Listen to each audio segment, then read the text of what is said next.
Salut à tous, ça va faire maintenant une vingtaine de jours que j'utilise quotidiennement ma GoPro Hero 11 et je me suis dit qu'il était temps de vous faire une vidéo où je vais parler de mes pré-réglages que j'utilise le plus et de vous montrer en détail du coup tout ce que j'ai mis dans ces pré-réglages. Donc comme vous le savez, sur les GoPro, il y a des paramètres avec des noms comme activité, cinéma, ralenti, standard et on peut créer ses propres réglages avec ses propres configurations.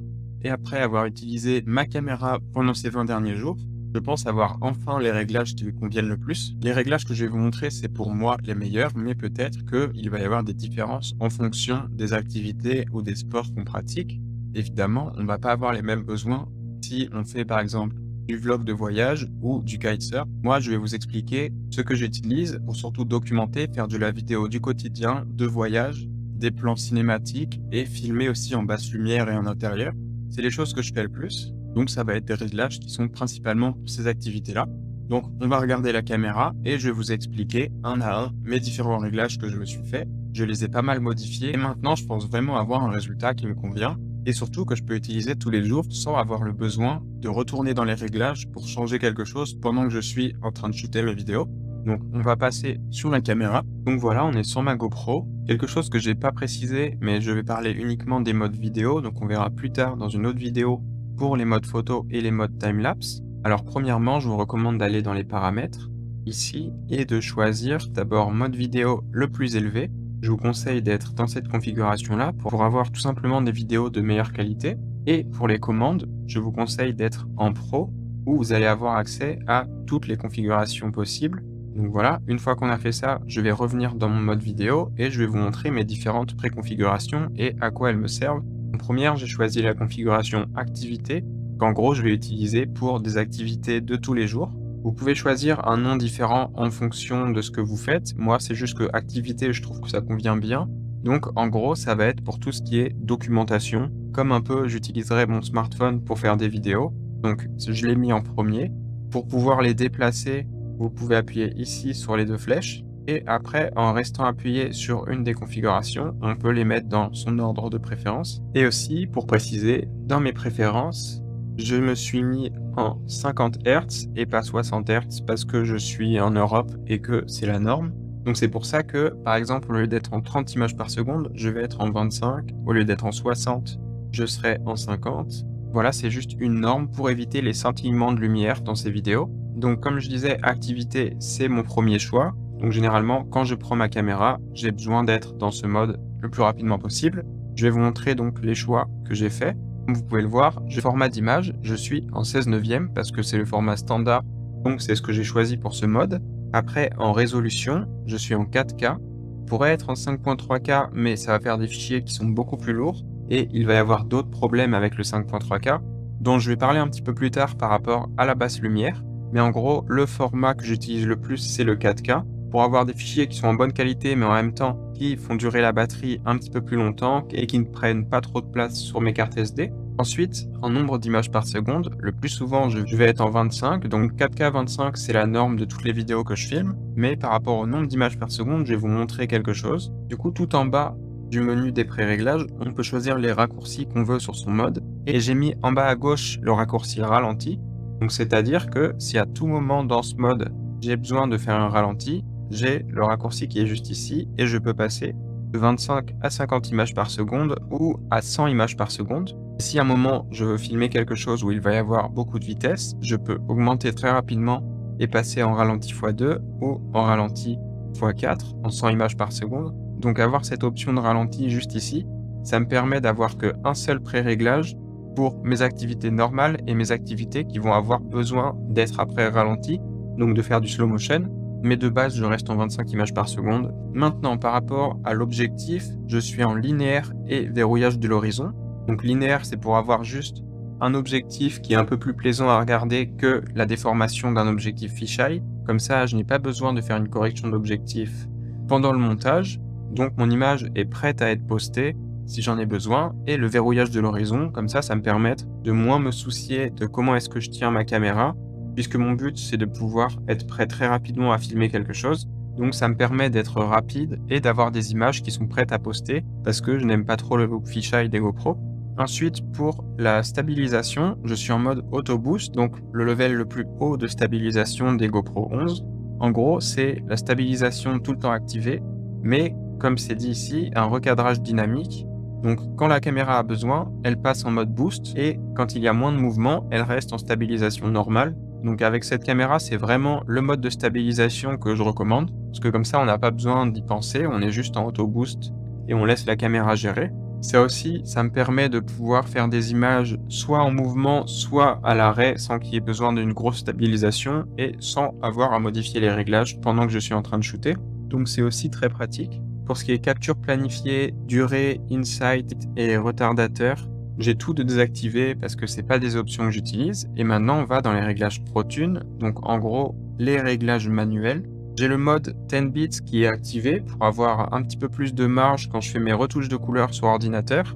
Mais c'est vraiment parce que moi, j'aime bien retoucher les couleurs une fois que j'ai filmé mes vidéos. Si vous ne le faites pas, ça sert pas à grand chose d'avoir ça d'activé parce que ça va vous faire des fichiers un peu plus lourds. Le débit, par contre, je le mets en élevé, je recommande vraiment de le mettre en élevé, ça va faire des vidéos aussi un peu plus lourdes, mais où la qualité va être bien supérieure parce qu'il y a plus d'informations dans votre image. Par rapport à mon obturateur, je le laisse en automatique, parce que c'est un mode que je vais utiliser surtout la journée où l'obturateur automatique se débrouille plutôt bien. Je vous parlerai plus tard de mon mode que j'utilise plus la nuit, où là l'obturateur, je fais différemment. Pour la compensation de l'exposition, je suis à moins 0,5, c'est-à-dire que je demande à la caméra de sous-exposer un tout petit peu, et ça va me permettre d'avoir moins souvent des images surexposées où par exemple le ciel va être tout blanc tellement la caméra n'a pas le temps de compenser. Donc en gros c'est pour sauver quelques moments des images où l'exposition va pas bien faire son travail, parce que c'est toujours plus simple d'avoir des zones sombres que d'avoir des zones trop claires, parce que les zones trop claires, on a juste plus d'informations, tout est perdu dans le blanc. Donc avec les GoPro, je reste souvent en moins 0,5 pour la compensation. Je vous conseille de faire ça aussi. Ensuite, pour la balance des blancs, je suis en automatique quasiment tout le temps, surtout quand je suis en extérieur. Pour l'ISO minimum, toujours rester à 100. Ça va permettre d'avoir la meilleure qualité d'image possible sans un rajout de grain qui ne va pas être très esthétique. Et en ISO max, je reste à 800. Sauf si c'est, imaginons, un jour où il fait grand soleil, que je suis en extérieur et que tout va être à peu près dans les mêmes conditions de luminosité, je vais descendre jusqu'à 400 parce que je sais que j'aurai jamais besoin d'aller jusqu'à 800. Mais donc 800, c'est pas mal parce que ça permet à la caméra de compenser un petit peu les moments qui vont être trop sombres. Ensuite, pour la netteté, c'est de la netteté qui est rajoutée numériquement, donc je vous conseille de rester en faible, parce que sinon ça va donner un look un peu caméra pas chère, smartphone, qui est pas très appréciable, donc toujours en faible. J'ai toujours eu l'habitude d'être en couleur neutre sans mes anciennes GoPro, mais depuis que j'ai la GoPro 11, je suis en naturel et je trouve que ce mode fait pas mal son travail, les couleurs ne sont pas trop saturées ou contrastées, donc je peux rester dans ce mode et après quand même appliquer des filtres ou faire une correction de couleur par-dessus. Donc je vous conseille de rester en naturel. Ensuite, par rapport aux paramètres audio, et pour le vent, je vais rester en automatique. Mais par exemple, si c'est une scène où vous allez beaucoup parler à votre caméra, vous êtes en intérieur et que vous n'allez pas avoir de vent du tout, je vous conseille d'enlever le mode automatique et de vous mettre tout simplement sur non, parce que vous allez avoir une meilleure qualité de son. Le mode automatique a tendance à un petit peu compresser la voix, même quand il n'y a pas de vent. Et ensuite, pour mes raccourcis, au cas où, j'ai tout le temps en bas à gauche mon obturateur et en bas à droite mon ISO max. En gros, ça va être quand je suis dans des endroits où il y a des conditions de luminosité qui sont un peu compliquées. Comme ça, je peux facilement faire des ajustements. Donc, je vais vous montrer. Ici, j'ai mon obturateur et ici, j'ai mes ISO max. Donc, comme je le disais tout à l'heure, si jamais il fait grand soleil, que je suis en extérieur et que je ne vais pas avoir besoin d'aller jusqu'à 800 en ISO, j'ai juste à le baisser un petit peu, entre 200 ou 400, en fonction du temps. Comme ça va très vite. Imaginons, je suis dans ce mode et à un moment, je passe un endroit qui est très sombre. Si jamais ça m'arrive, je peux juste augmenter un petit peu l'obturateur, le mettre à au moins 1/50e, histoire que la stabilisation fonctionne encore un petit peu et ne se dégrade pas trop à cause de la basse luminosité. Donc c'est juste des accès rapides à ces fonctionnalités que j'utilise le plus. Mais sinon, je ne change jamais rien de ce mode, je reste exactement comme ça. Et ça, c'est mon mode du coup de tous les jours avec lequel je fais mes vidéos quotidiennement et que je poste après sur mes réseaux pour des vidéos en normal et en ralenti. Donc maintenant, je vous montre ma deuxième préconfiguration appelée intérieur. En gros, c'est pareil que ce que je vous montrais avant, c'est le mode que je vais utiliser le plus possible. mais ça va être pour toutes les situations de lumière qui sont pas optimales, donc c'est-à-dire un jour où il fait très sombre, ou alors je suis en intérieur, où le soleil s'est déjà couché, je vais me mettre dans ce mode-là, toujours en 4K 25 images par seconde. Petite astuce, la GoPro applique automatiquement dans certains modes une réduction de bruit pour les vidéos qui sont filmées en basse luminosité, et d'après Abe Kislevitz qui travaille pour GoPro, le mode 4K 25 ou 30 images par seconde va être vraiment le mode optimal pour la basse lumière parce que c'est celui qui va faire la meilleure réduction du bruit, donc réduire le grain qu'il y a dans l'image en basse lumière. Donc c'est le mode à utiliser en basse lumière. Ne partez pas en 5.3K parce que là vous allez avoir beaucoup plus de grain dans l'image. Dans celui-là, je n'ai pas d'option de partir en slow motion à 50 images par seconde parce que ça va juste dégrader la qualité d'image. Donc dans mon mode intérieur, je ne ferai jamais de ralenti. L'objectif, je suis en linéaire. Je peux des fois, si je veux, me mettre en linéaire et verrouillage de l'horizon, mais généralement sur mes plans d'intérieur ou de basse lumière, j'ai moins besoin d'avoir le verrouillage de l'horizon et ça va recadrer un petit peu plus dans l'image, donc je laisse en linéaire pour gagner un petit peu plus de champ de vision. Hyper smooth, toujours en auto boost, ça, tous mes modes, j'ai choisi l'auto boost avec cette caméra, je trouve vraiment que c'est un mode très pratique. Tout ça, j'en ai pas besoin, comme pour le mode précédent. Maintenant, mes réglages Pro Tune. Le 10 bits est encore activé, donc comme pour tout à l'heure, si vous faites de la retouche de couleur, ça peut vous être utile, mais sinon, vous pouvez le laisser désactiver. Le débit élevé, c'est important. Et maintenant, l'obturateur, comme vous pouvez voir, je suis à 1 centième. Donc ce qu'il faut savoir avec l'obturateur, c'est que il faut qu'il soit au minimum au double du nombre d'images par seconde. Donc là, moi par exemple, je suis en 25 images par seconde. Donc si je suis à 1/25e, c'est trop faible. Si je suis à 1/50e, ça commence à être mieux parce que c'est le double. Et je vais avoir une stabilisation qui est déjà un peu meilleure en basse lumière. Et si on sait qu'on va beaucoup bouger la caméra et que la stabilisation va être très demandée, il faut être au moins à 1 centième pour éviter des micro-tremblements dans l'image qui vont sinon ruiner la qualité. Donc 1 centième, c'est pas mal. Et si jamais vous pouvez, à partir de 1/2 centième, vous aurez plus du tout de micro-tremblements dans la scène, la stabilisation sera parfaite. Mais plus vous augmentez l'obturateur, plus votre scène va être sombre. Du coup, moi, en général, je suis à 1 centième. Ou si jamais je n'ai pas besoin d'une grosse stabilisation et je vais pas beaucoup bouger avec la caméra, je reste en 1/50e. Donc voilà pour l'obturateur. Je n'utilise pas la compensation dans ce mode parce qu'en plus elle n'est pas disponible. Ma balance des blancs, je la laisse en automatique. ISO minimum toujours à 100 et ISO maximum, je suis à 800. Je vous conseille de le laisser à 800 parce que la caméra va se servir de l'ISO pour compenser et pour aider la stabilisation. Donc je serai toujours à 800 dans mon mode intérieur. Netteté faible encore une fois parce que c'est pas très joli. Mes couleurs sont en neutre. C'est le mode où je reste en neutre et pas en naturel parce que les couleurs neutres vont permettre de faire gagner un petit peu en luminosité par rapport aux couleurs naturelles. Ça va nous donner une scène qui a un look un peu plus éclairé. Donc je vous conseille d'être en couleur neutre quand vous filmez de nuit. Ensuite pour l'audio, encore une fois, audio RAW je suis en non et vent soit automatique si je suis en extérieur, mais si je suis en intérieur, je mets non pour éviter que ma voix soit compressée. Ensuite, pour mes raccourcis, encore une fois, j'ai à gauche mon obturateur et à droite mon ISO maximum. Donc, pour les mêmes raisons que tout à l'heure, si je veux être rapide et que j'ai directement accès à mon obturateur, voilà, donc si je sais que je vais faire beaucoup de mouvements de caméra, j'augmente un petit peu. Mais si je sais que je n'ai pas besoin de faire beaucoup bouger la caméra, je vais être à 1/50e. Où je vous conseille pas d'aller plus bas que ça, mais par exemple, si ma caméra va très peu bouger, ça va me faire gagner plus de luminosité dans ma scène, même si je reste à 100 en général, et ISO maximum, je l'ai ici, parce que comme ça, je peux facilement, en fonction de là où j'ai mis mon obturateur, choisir entre par exemple 400 et 800 si je trouve que j'ai un peu de marge pour pouvoir jouer avec les ISO. Donc voilà pour mon deuxième mode, le mode intérieur. En gros là, je vous ai montré les deux modes que j'utilise vraiment le plus. Celui que j'utilise la journée et celui que j'utilise le soir.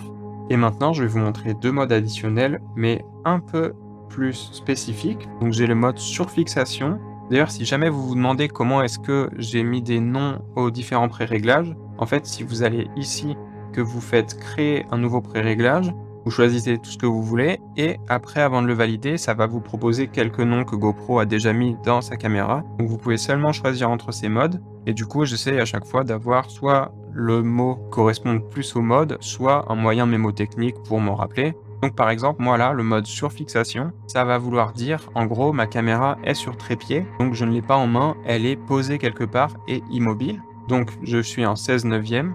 5.3K et 25 images par seconde. Si dans ce mode-là, je suis en 5.3K, c'est parce que généralement, quand ma caméra est sur trépied, je vais plus avoir besoin de zoomer dans ma scène parce que le cadrage ne va pas être tout le temps optimal vu que la caméra est sur trépied et qu'elle reste tout le temps au même endroit. J'ai juste choisi la résolution la plus haute pour pouvoir faire ça et toujours 25 images par seconde comme sur quasiment tous mes modes, mais je peux augmenter jusqu'à 50 si j'ai besoin de faire un ralenti. Donc voilà pour la résolution et le nombre d'images par seconde. Pour l'objectif, je suis en linéaire et pour le mode stabilisation hyper smooth, je l'ai désactivé comme la caméra est sur trépied, elle en a pas besoin. Et le fait de désactiver la stabilisation, non seulement ça va faire gagner de l'autonomie à la caméra parce qu'elle a moins à travailler pendant qu'on filme, mais aussi on va avoir une plus grande image parce que la stabilisation a tendance à recadrer dans l'image. Donc quand on la désactive, on va avoir une image qui est plus large, en meilleure résolution. Donc mon hyper smooth est tout le temps désactivé quand j'en ai pas besoin. Tout ça, toujours pas changé. Ensuite, pour mes réglages ProTune, encore une fois, le 10 bits, je suis sur oui, débit élevé, obturateur automatique. La compensation, je la mets à 0 ou moins 0,5 comme je vous ai montré tout à l'heure. Mais après, une caméra sur trépied, il va y avoir moins de changements drastiques de luminosité dans l'image. Donc, la caméra va mieux s'en sortir en mode automatique. ISO minimum 100 et ISO maximum 400. Enfin, j'estime que j'ai pas besoin d'aller jusqu'à 800 parce que quand la caméra est posée comme ça, comme il n'y a pas de problème de stabilisation, l'obturateur va pouvoir compenser pour les ISO et en gros, si l'obturateur se baisse, de la lumière va rentrer dans la caméra. Donc, pas besoin de rajouter trop d'ISO. Netteté faible, couleur neutre. Et encore une fois, audio raw non et vent automatique ou alors non si jamais j'en ai vraiment pas besoin. Et pour mes raccourcis, comme pour tous mes modes, j'ai l'obturateur à gauche et cette fois-ci j'ai mis l'objectif à droite. Je vais vous montrer. Donc quand ma caméra est comme ça sur trépied, des fois, si jamais j'ai une idée très spécifique de la scène que j'ai envie de filmer, je vais passer en large. Ça m'arrive pas souvent de devoir changer. Voilà pour ce troisième mode, donc sur fixation, mais en gros c'est mon mode trépied. Et le quatrième, qui est mon mode point de vue. En gros, c'est quand j'ai la caméra qui est fixée sur moi, donc soit sur mon torse, soit sur ma tête. Pour ce mode, je suis en 5.3K, 25 images par seconde. Alors, j'aimerais pouvoir être en 4K, 25 images par seconde, mais avec cette GoPro, il n'est pas possible d'être en 4K 25 si on veut l'objectif Hyper View. Donc, je suis obligé de mettre en 5.3K pour ce mode, même si j'aimerais éviter pour gagner de la place dans mes disques durs. Donc objectif, comme je vous disais, Super View, donc c'est vraiment l'objectif le plus large pour avoir une scène plus immersive, car comme la caméra est accrochée sur moi, je préfère qu'on voit du contexte. Donc par exemple, qu'on voit mes mains ou mes pieds ou qu'on voit des parties de mon corps quand je fais des activités pour qu'on comprenne que la caméra est sur moi. Donc pour ça, il faut l'objectif le plus large possible. Tout ça, toujours pas d'utilité. Et maintenant, les réglages ProTune, donc toujours oui, débit élevé, obturateur automatique. Compensation d'exposition, comme je vous ai dit tout à l'heure, je suis à moins 0,5 pour éviter de cramer les zones trop éclairées. ISO minimum 100, ISO maximum 800, ce qui me suffit dans la plupart des cas. Netteté faible, couleur neutre. Et encore dans mes raccourcis, j'ai l'obturateur et les ISO max. Et en gros, voilà, c'est mon quatrième mode et celui que j'utilise pour quand la caméra est fixée sur moi. Donc j'en ai créé d'autres, par exemple le mode plein format qui utilise le capteur 8/7 ou mon pré-réglage cinéma, mais je les estime pas encore vraiment prêts pour vous en parler, donc peut-être que ça sera dans une future vidéo, parce que là j'ai surtout peaufiné ces 4 premiers, et tous les jours j'ai fait mes petites modifications dessus pour que vraiment au bout d'un moment je n'ai plus besoin de changer quoi que ce soit sur ces réglages. Juste je prends ma caméra, je mets un de ces pré-réglages et je peux tenir avec le même pré-réglage pendant plusieurs heures, sans avoir à changer quoi que ce soit. Donc voilà pour les préconfigurations que j'utilise le plus. Je le répète, mais c'est pour les utilisations que moi j'ai avec ma caméra. Et en gros, c'est des utilisations très documentation, voyage et tout ça. Donc peut-être que ça ne va pas correspondre à tout le monde. Mais en tout cas, je peux vous dire que j'ai bien testé ces différents réglages et que c'est vraiment ceux qui me conviennent le plus. Non seulement qui vont avoir la meilleure qualité d'image possible, mais aussi qui vont être faciles à traiter. Mais donc voilà, pour l'instant, c'est les réglages que je vais garder sur ma GoPro Hero 11. D'ailleurs, si vous avez une GoPro 8, 9 ou 10, quasiment tout ce que je vous ai dit sur mes réglages vont s'appliquer aussi à votre caméra. Il y aura juste, par exemple, le 10 bits color qui ne sera pas disponible et la stabilisation auto boost qui ne sera pas disponible non plus. Comme ça, vous pouvez juste le remplacer par la stabilisation en activé ou alors en haute. Voilà, j'espère que cette vidéo va vous être utile. Si vous êtes abonné à la chaîne, on se retrouve dans une prochaine vidéo et je vous dis ciao.